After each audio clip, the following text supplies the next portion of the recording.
Senator Ludlam. Thank you very much, Chair. So I presume one of your 48 is the Toro uranium proposal, which was on the Minister's desk when government changed hands. The former Minister, I should say, had made a number of quite extensive and complex requests of Toro. Could you just provide us with an update as to whether officers of agencies have met with the company or exactly where that proposal's up to? Thank you, Senator.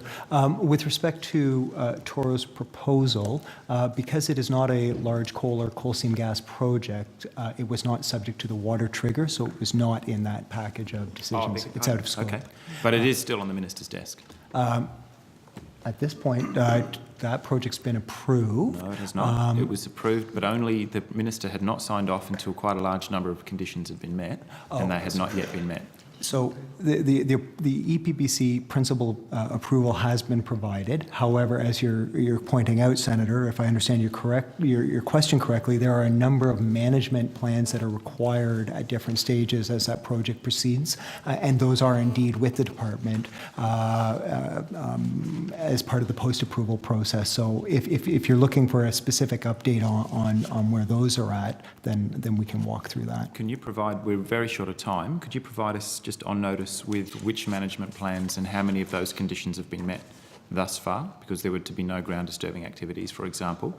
I'm also aware, and you could maybe fill in whether the Minister's been made aware, that the company is proposing to quite radically change the scope of that project and incorporate a number of satellite uranium ore bodies, which would completely change the project configuration.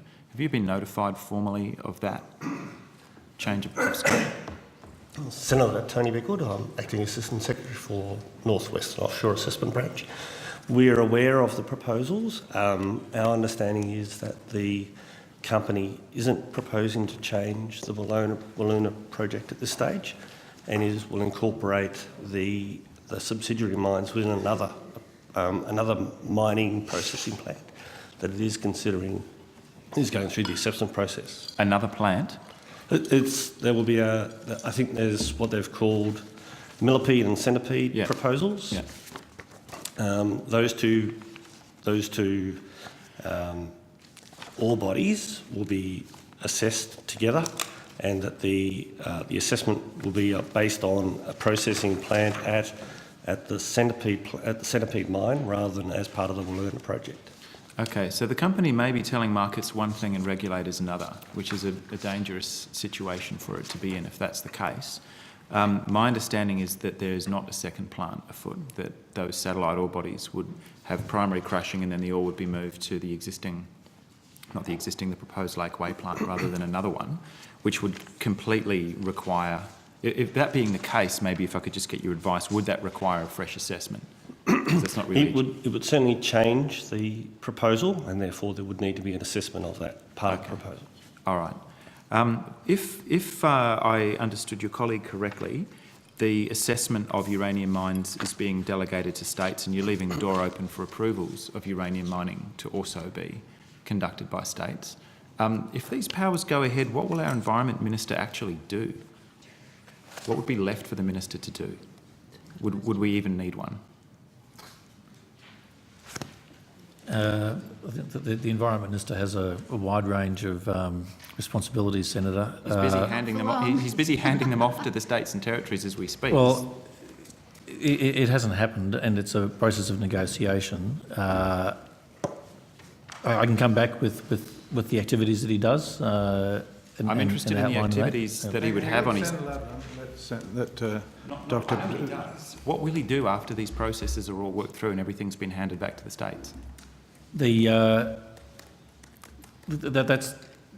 really just a matter. It's a power under the Act, so it's perfectly entitled for the Minister to do that. So it's part of the operation of the Act, as if he wants to go through with bilateral assessments and approvals. That's arranged for and allowed for in the Act.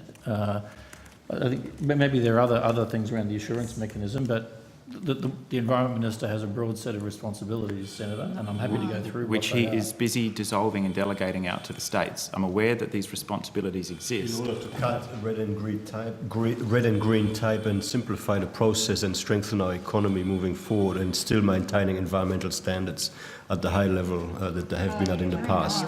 No, you can't have it both ways, Senator. Well, yes, Cormann. you can. No, you can't. And that's exactly what we're doing. This is a 30-year arc of Commonwealth environmental law being dissolved and handed back to the states.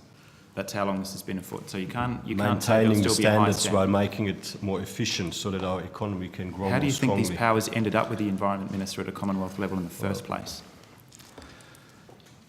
I might just go through some other elements under the arrangements that would apply for the Minister, Senator. Yeah, I'll leave you be. I'm just waiting. Senator Ludlam has passed me the call. I think perhaps that last We question could, may have we been could take those on rhetorical. notice, Chair. Just aware Yes, of time. because we're out of time. We're going